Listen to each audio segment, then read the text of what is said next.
Le monde de demain n'est jamais arrivé pour les professionnels du secteur sanitaire et social, et notamment hospitalier. C'est une véritable tragédie qui devrait mobiliser toutes nos énergies. La précarité, la pénibilité des conditions de travail s'est même aggravée après la Covid-19, tout comme le malaise général et l'épuisement des personnels, engendrés par l'impossibilité de faire face aux urgences, aux patients, aux soins, de retrouver du sens dans leur métier. À l'impossible, nul n'est tenu. Nous ne pouvons donc que saluer l'ambition d'un schéma régional de formation sanitaire et sociale. Nous apprécions la vision transversale qui se dégage du document, au croisement de la formation, de l'emploi, du logement et des territoires. Nous soutenons également l'intégration des défis One Health dans les contenus pédagogiques des formations.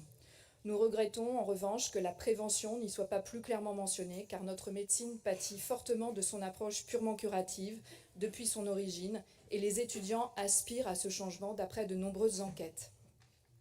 Mais il faut aussi considérer ce schéma à sa juste place, l'un des maillons et seulement l'un qui puisse permettre de répondre à la crise des vocations, au décrochage à plusieurs niveaux et au non-exercice des métiers du secteur sanitaire et social in fine. Cela concerne tous les acteurs en lien avec cette situation gravissime. Il conviendrait donc d'avoir une démarche de co-concertation approfondie avec des acteurs encore élargis qui représentent toute la chaîne de métiers, seule garante d'une vision prospective adaptée, CARSAT, DRITS, CHU, école de formation, etc. Il manque peut-être dans cette perspective une ambition plus clairement définie pour le futur, tant d'un point de vue quantitatif que qualitatif, permettant d'écrire la stratégie à suivre au-delà des accords du Ségur de la santé. La région, qui consacre déjà 127 millions d'euros aux formations sanitaires et sociales, pourrait peut-être être plus fortement encore l'animatrice garante de cette vision, qui, si elle n'est pas partagée, continuera à produire ses effets dévastateurs, encore plus dans le contexte d'un vieillissement de la population. L'attractivité n'est d'après nous pas le principal problème. Nous faisons face à une crise globale des systèmes de santé et du système de santé français en particulier, avec des politiques qui se sont succédées pour imposer toujours plus de rationalisation budgétaire, notamment avec la tarification à l'activité. C'est ça le vrai coûte que coûte. Prenons le métier d'infirmier ou d'aide-soignant. D'après une enquête 2023 réalisée par l'IFSI du CHU de Bordeaux, qui a réalisé d'ailleurs un mémoire à Sciences Po en executive master sur les métiers de la transition de l'action publique.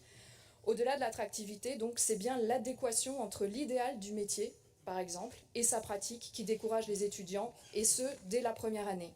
Le stage est un moment clé de cette désillusion, avec notamment la surcharge de travail et la déshumanisation de soins qui explosent aux yeux des stagiaires. La description d'état de santé physique et psychologique très dégradé ressort également des questionnaires très récents. Ensuite, ce sont les conditions matérielles de la formation qui démobilisent. Difficultés financières, difficultés de déplacement, difficultés de logement que vous avez abordées dans le document. Les efforts en ce sens sont donc très louables, car ces facteurs ont de lourds effets.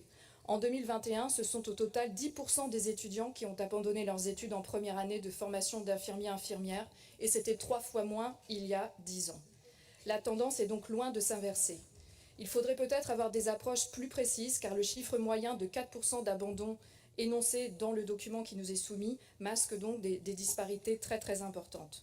Nous sommes donc convaincus de l'enjeu fondamental qui réside dans ce schéma et du chemin positif auquel il nous invite, et nous voterons donc bien sûr pour ce schéma. Merci. Merci, Edwige Gagneur.